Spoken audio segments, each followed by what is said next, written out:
Welcome to the deep dive. Today, we're not just, going through a glossary of terms. We are trying to map the very blueprint of behavior itself. That's a great way to put it. And this is a really critical deep dive, one we've designed specifically for you, whether you're just intensely curious about the actual laws of learning, or maybe you're in the thick of preparing for a big exam like the QBA or BCBA, or and this is so important. You're on the ground working on these critical behavior interventions with children with autism, maybe in settings that are complex and resource intensive, like you might find in India. We really need to get to the core of this today. Absolutely. Our mission is to take this incredibly dense stack of foundational concepts and not just define the core language of applied behavior analysis of ABA, but to give it that surgical clarity. Right, the context. The context that you need for professional application. Yep. We want to make sure you grasp not just what these terms mean, but why they are so essential for designing effective and ethical treatment plans. We're basically looking at the fundamental laws of learning. That's it.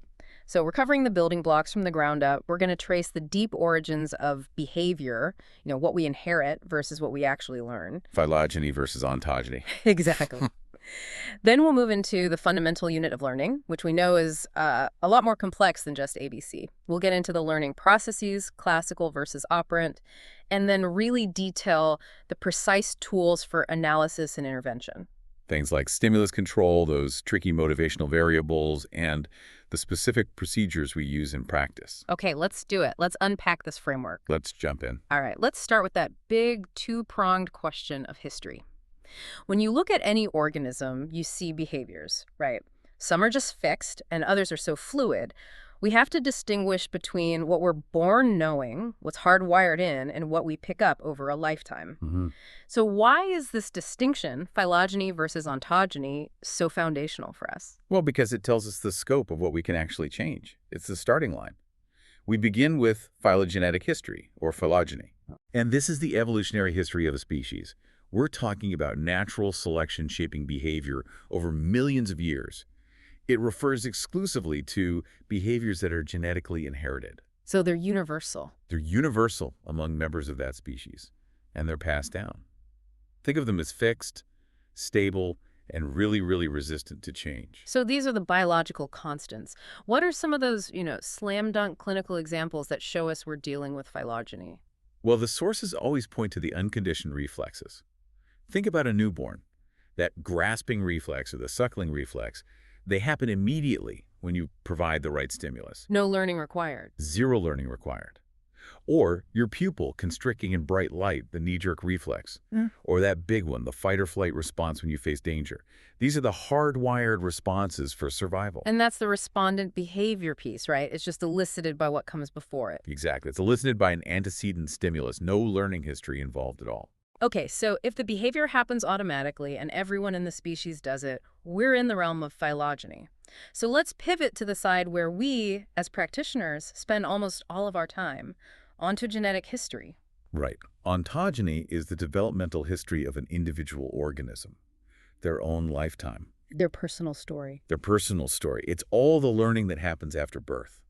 It is entirely a product of that individual's direct interaction with their environment. And, this is the key phrase, their unique history of reinforcement. The history of reinforcement. That's such a powerful phrase. And this is our world because these behaviors are acquired through learning, they're super individualized, and crucially, they are subject to modification. They can be changed. And all the complex new things we want to teach, what we call new operant response classes, they emerge entirely through this mechanism of ontogeny. Give us some examples. Well, reading, driving a scooter, counting money, understanding social cues, speaking Hindi versus speaking Tamil, these are all ontogenetic. So wait, the ability to learn a language, that's phylogenetic. The capacity for complex vocal behavior, yes, that's likely phylogenetic. But the specific language, the specific words you use, the social function of those words, that is all selected and shaped by your individual environment, your history of consequences. I see. So capacity is inherited, but the execution is learned. And that has just profound implications when you're working with a child with autism who might be struggling with language or social skills. It's everything. The behavior we target in ABA, what we call operant behavior that's selected and maintained by its consequences, is almost entirely a product of ontogeny. And that's a very hopeful concept. It's immensely hopeful. It means that most of these socially significant behaviors we're trying to teach, like functional communication or play skills or even job skills, they aren't some fixed genetic defect. They're often the result of an incomplete or an atypical learning history. Which means they're teachable. They are absolutely modifiable through carefully designed intervention. Recognizing autogeny as the driver just confirms we have this potential to teach almost any skill.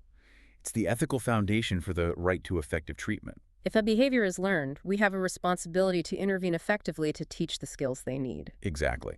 To teach the functional skills needed for a fulfilling life. Okay. So if ontogeny is the story of learning, we need to zoom right in on the vocabulary of that story. Let's start with the absolute basics, the atoms of interaction. That would be the stimulus. And put simply, it's just an energy change that affects an organism through its receptor cells. Something you see, hear, smell, touch, or taste. Right. And for anyone studying for their QBA or BCBA, you have to know it can be classified in three ways. Formally, which is by its physical features, like size or color. Okay. Temporally, meaning when it happens, before the response, an antecedent, or after a consequence. And then, most critically, functionally. What it does to behavior. What it does. Is it an SD? Is it a punisher? That's the functional classification. And on the other side of that energy change, we have the organism's action. The response. And we have to be precise here. A response is just a single instance of a behavior. Just one occurrence. One time. But when we talk about behavior in a general sense, we're talking about a larger set of responses, like hand flapping behavior. And for measurement, it always has to be observable and measurable. Okay, but where the clinical rubber meets the road is in understanding the response class. This is where the physical form of the behavior becomes less important than its function. Exactly.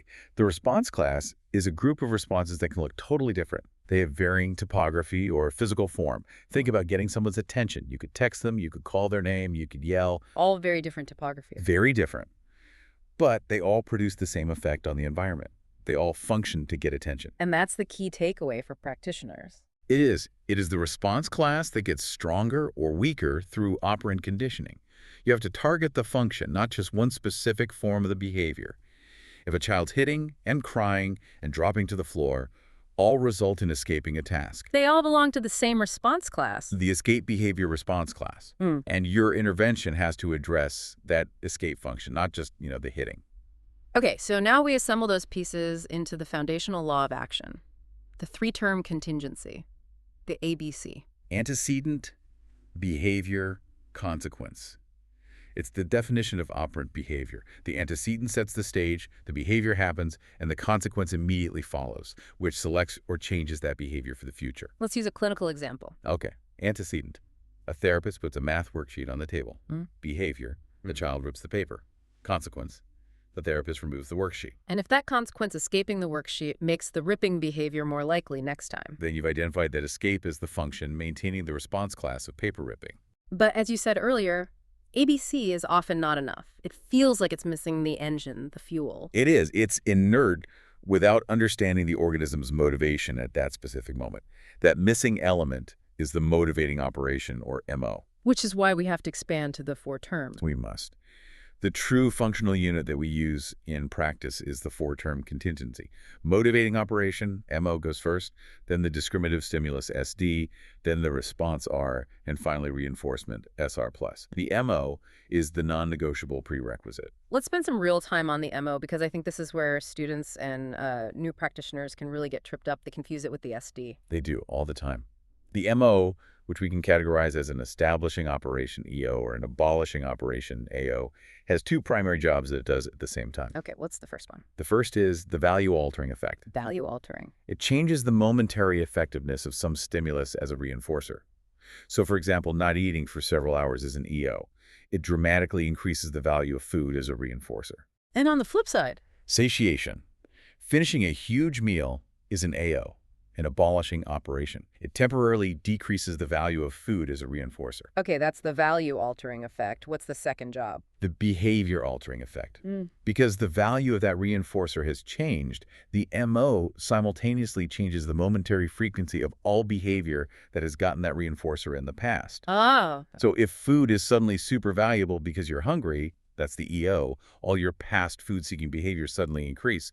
Raiding the fridge, asking for a snack, these are the evocative effects of the EO. And if you're full, the AO is in effect. Then those behaviors decrease. Those are the abative effects of the AO that just don't happen as often. So the MO determines the want. It makes the outcome relevant right now. The discriminative stimulus, the SD, is totally different. Totally different. The SD signals the availability of reinforcement, not its value. Okay, that's a critical distinction. It is. I like to think of the MO as the engine that creates the need, and the SD is the map that shows you how to satisfy it. If you are incredibly thirsty, the MO is high. A sign for a water fountain is the SD. It's incredibly powerful and evokes the behavior of walking toward it. But if you're not thirsty, If you just drank a liter of water, the MO is low. That same water fountain sign, the SD, is still there, but it's behaviorally irrelevant. The water is available, but you don't want it. The SD's power is always conditional on the MO. and this is so important in practice because we're not just dealing with simple hunger and thirst, which are unconditioned motivating operations or UMOs. Right, we're dealing with learned motivations. And that takes us to conditioned motivating operations, or CMOs. Okay. These are MOs that get their power through an individual's specific learning history. UMOs are innate pain, hunger, cold, but CMOs are learned. And they are the basis for so much of our complex social behavior. The sources break down 3 types that practitioners have to be able to tell apart. Let's start with the one that creates a need for a tool or for information. The CMO transitive, or CMOT. The CMOT makes something else an effective reinforcer because you need it as an intermediate step. Imagine a learner who wants to watch a video on an iPad, but the iPad is locked, and you have the key. Okay. The sight of that locked iPad functions as a CMOT. It makes the key suddenly valuable as a reinforcer, and it evokes any behavior that has gotten the key in the past, like asking for key or open.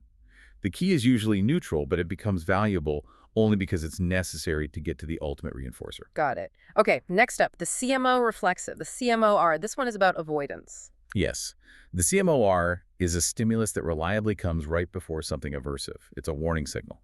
Its effect is to make escape or avoidance of that bad thing highly valuable. Like a specific tone of voice a teacher uses before giving a hard task. Perfect example. If a therapist always begins a difficult math session with a specific hand signal, that signal can become a CMOR. The signal itself evokes all the behaviors that have worked in the past to delay or avoid the math session. Crying, ripping the paper, running away. So the behavior isn't because of the math itself, it's because of the signal that predicts the math. Exactly.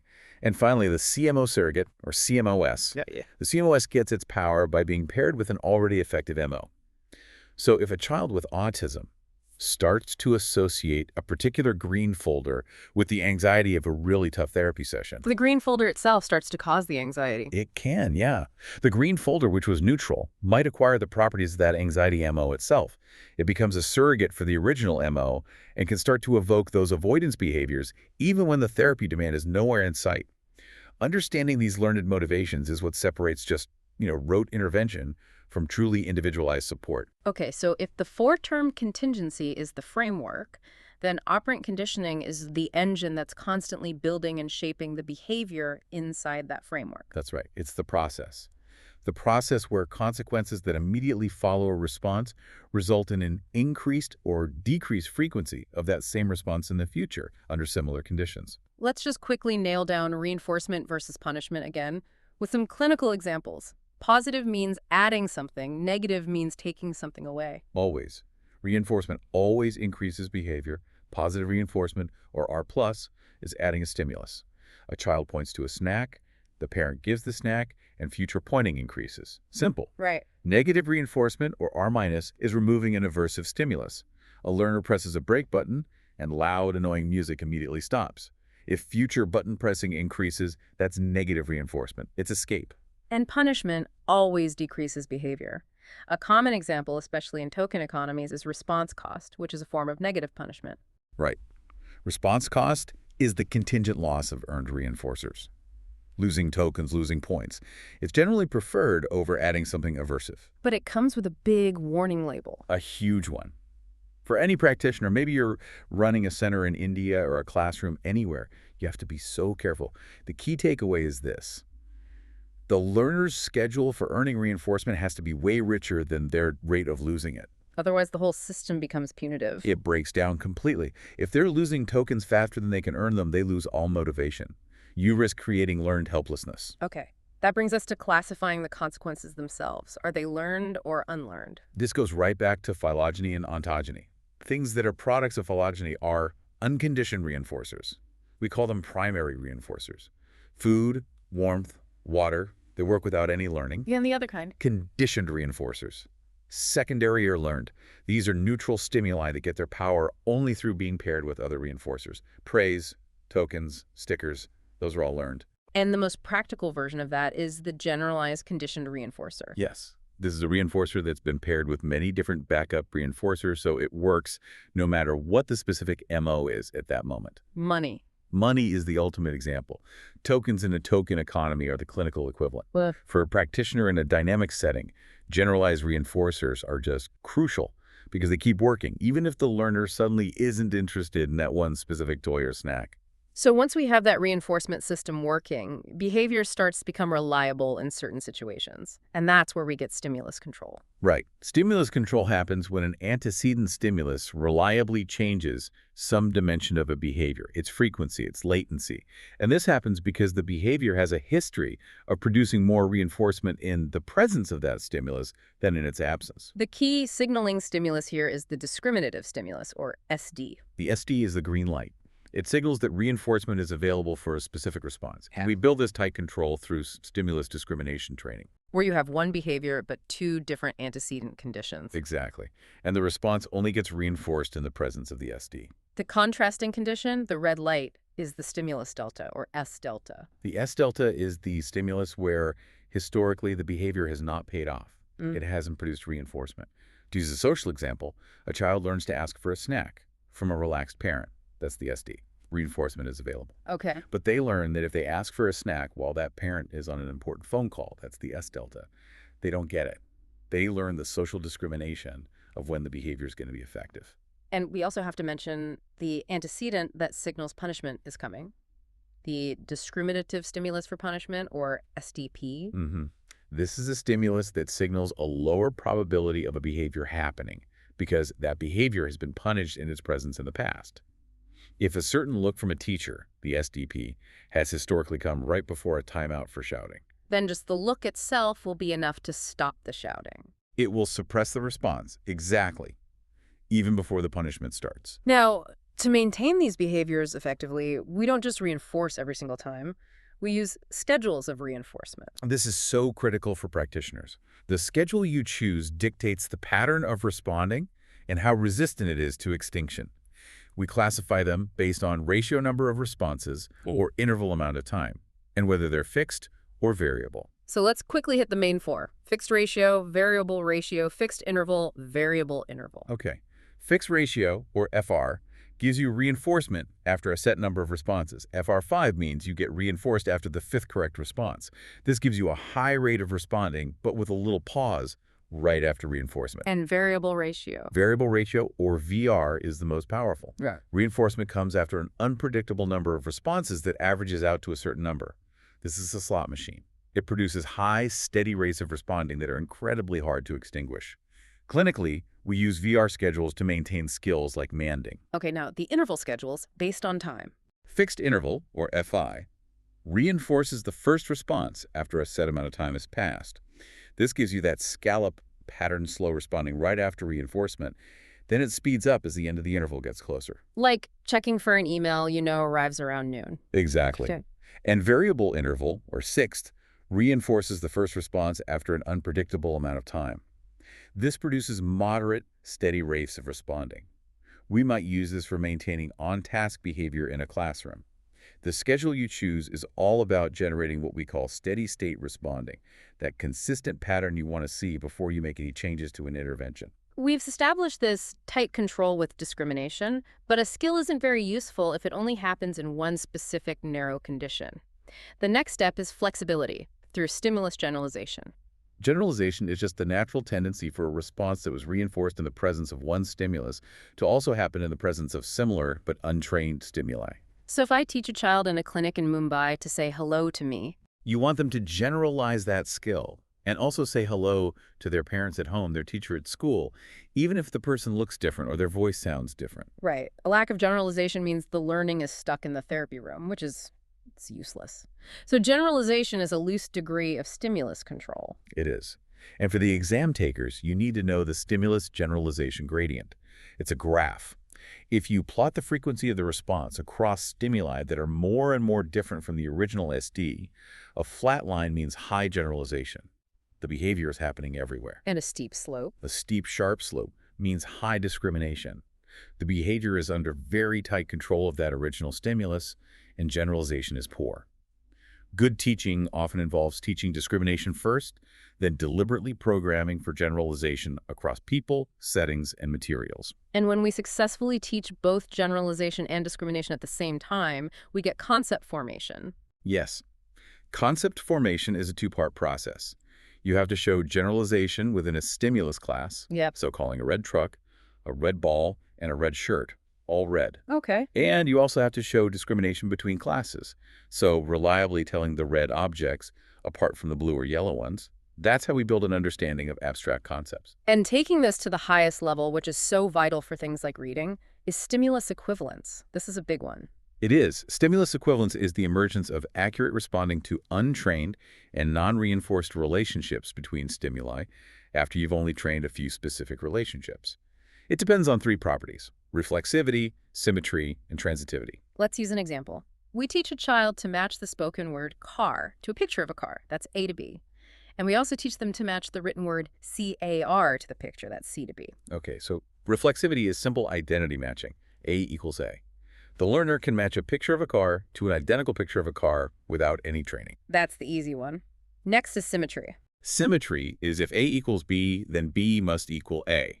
So if you taught that the spoken word car, A, matches the picture, B, then without any more training, the learner should be able to pick the picture, B, when they hear the spoken word car, A.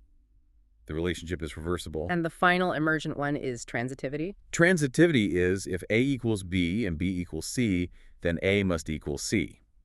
So since we trained spoken word A to picture B, and we've trained written word C to picture B, the transitive relationship emerges when the learner can now match the spoken word A directly to the written word C, even though we never taught that specific link. And when all three of those relations emerge, we have stimulus equivalence. Which is the very foundation of symbolic understanding and reading. Wow. Okay, so all of this incredible complexity has to be captured precisely. It brings us to the fundamentals of measurement. Right, we have to quantify behavior. Measurement relies on basic dimensional quantities. The big ones are frequency, which is just the count, which leads to rate frequency over time. Then you have latency, the time from the SD to the start of the response. Duration, how long the behavior lasts. And magnitude, the force or intensity of the response. And we have to be smart about which one we choose to measure. You absolutely do. You choose based on the functional dimension of the problem. If the goal is faster compliance, you measure latency. If the goal is staying on task, you measure duration. For things like aggression or asking for things, rate is almost always the best measure because operant conditioning is all about changes in frequency over time.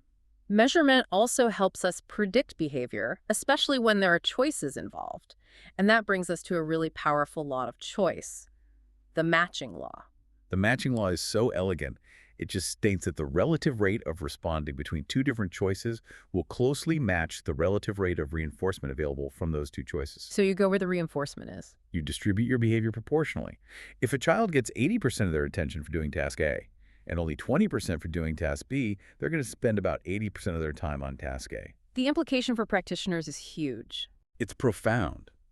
If a child's hitting gets functionally effective reinforcement like escape 90% of the time, and you're trying to teach an alternative communication skill that only works 10% of the time, They're going to keep hitting. they will match their behavior to the richer schedule. You have to make sure that the replacement skill is on a schedule of reinforcement that is equally or preferably more robust than the one maintaining the problem behavior. You have to make the right choice the best choice. Okay, we've focused almost entirely on operant behavior, which is shaped by consequences. But we need to complete the picture by looking at the other great learning mechanism, respondent conditioning or classical conditioning. Right. This is behavior elicited by antecedents. Respondent conditioning is all about creating new reflexes through stimulus pairing. It starts with a natural reflex. An unconditioned stimulus, or US, like a puff of air to the eye? Naturally elicits an unconditioned response, or UR, like an eye blink. Exactly. The conditioning happens when you pair a neutral stimulus, or NS, let's say, is a specific musical tone repeatedly with that US, So tone, then puff of air. Tone, then puff of air. over and over. Eventually, the tone, which was neutral, acquires the ability to make you blink all by itself. It becomes a conditioned stimulus, or CS, that elicits the conditioned response, or CR. You've created a new learned reflex. And this is how a lot of emotional responses, fears, and anxieties get established. Absolutely. They get triggered by environmental cues that were once paired with something aversive. And just like operant behavior, these conditioned reflexes can be unlearned through respondent extinction. It's a simple process. You just repeatedly present the CS, the tone, without the US, the puff of air. Bro. Over time, the CS loses its ability to elicit the CR. The conditioned reflex fades away. Okay, now let's shift back to operant behavior and talk about operant extinction, the procedure where we stop reinforcing a previously reinforced response. This is a core intervention, but it has some really challenging side effects. Yes, and practitioners must anticipate them. The first and most famous is the extinction burst. Right, the behavior gets worse before it gets better. It often temporarily increases in frequency, intensity, and duration.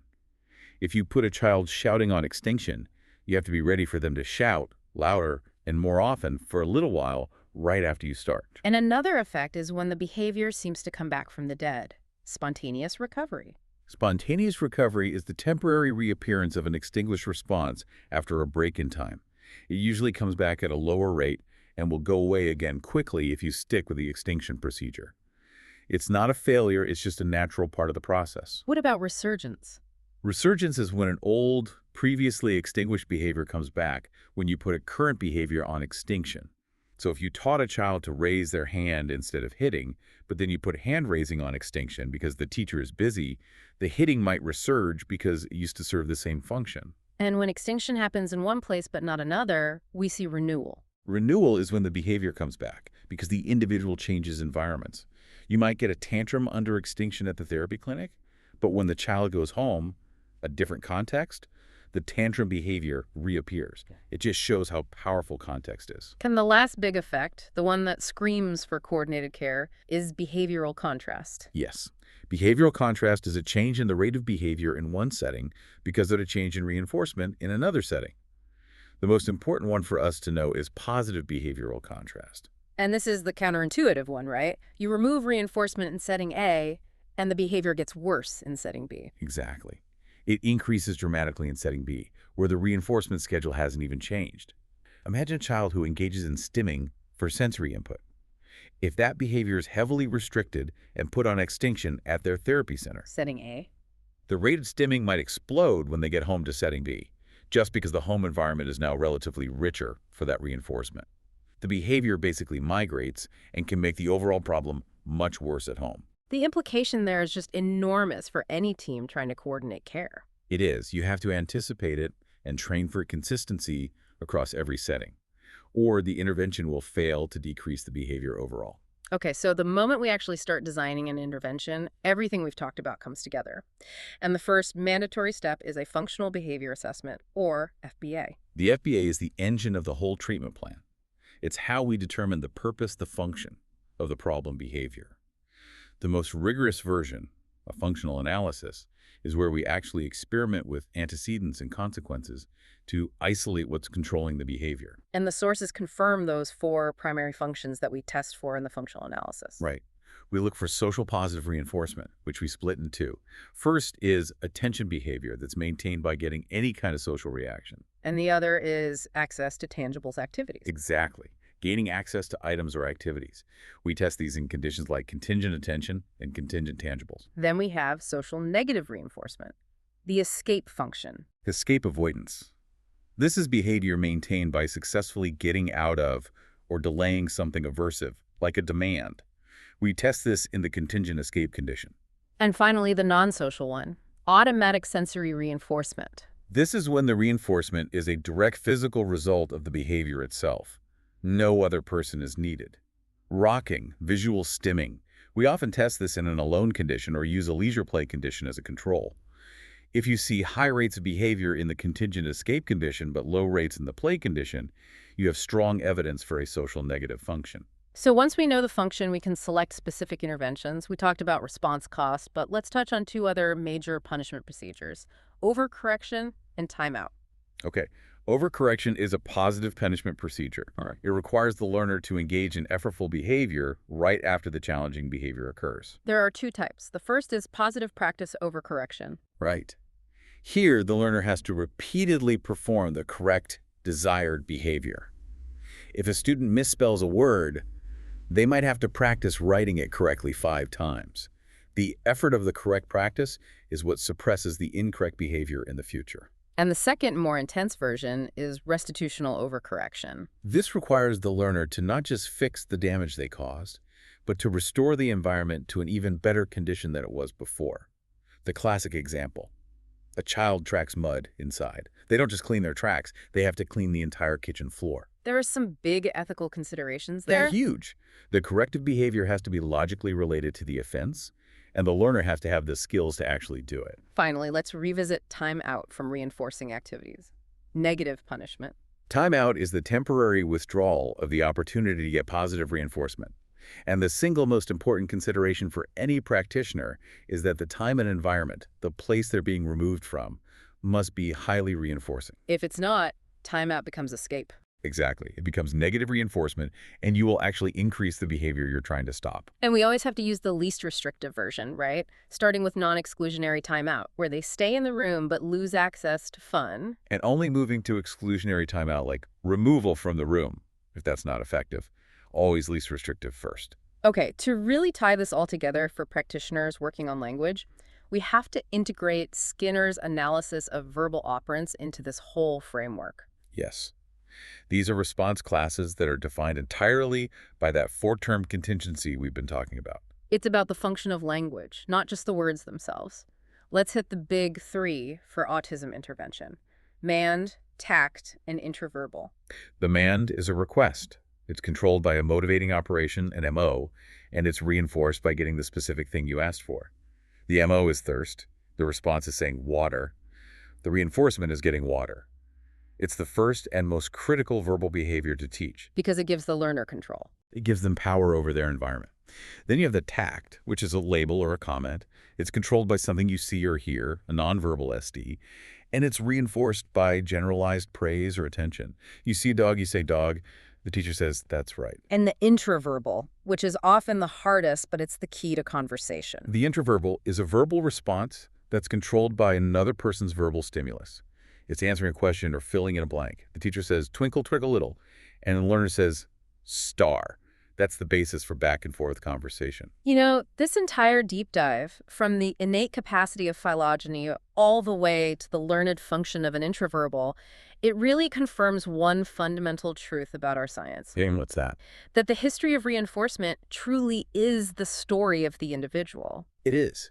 And given that profound long-term influence of the environment on shaping behavior, it really makes you think, what ethical and practical steps do we have to take to ensure that our clinical interventions are deliberate manipulation of CMOs and SDs and reinforcement schedules, that they lead not just to skill acquisition, but to long-term freedom and self-determination for the learner? That is the question. And it requires that constant, rigorous, functional assessment and just an unwavering dedication to these foundational principles we've discussed. I couldn't agree more.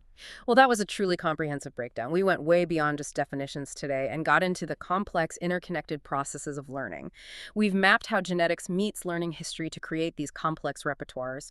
And for everyone listening, remember that concepts like the 4-term contingency, that MOSD distinction, and functional analysis, they're your non-negotiable compass in practice. Absolutely. Keep practicing those distinctions, especially identifying the 3 types of CMOs in real time. All of this material is the foundation for effective, ethical, and truly individualized application of ABA, no matter what setting you're in. If you found this rigorous analysis helpful, maybe for your exam prep or just for your clinical work, please share it with a colleague who needs that deep-level clarity. We appreciate you diving deep with us. We'll catch you on the next deep dive.